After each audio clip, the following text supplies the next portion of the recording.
தனியா படிச்சா ஏறவில்லை, துணை நீ இருந்தா போதும் புள்ள. இனிப்பா இருக்கு படிப்பதற்கு, இரவில் படிக்க விளக்கெதுக்கு.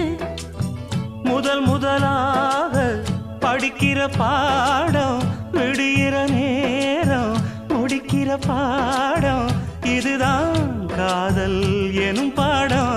இது நாளெல்லாம் படிச்சாலும் அழுக்காது. அடி நமக்கிந்த புது பாடம் சலிக்காதம்மா, பள்ளிக்கூடம் போகலாமா, அதுக்கு புத்தகத்தை வாங்கலாமா.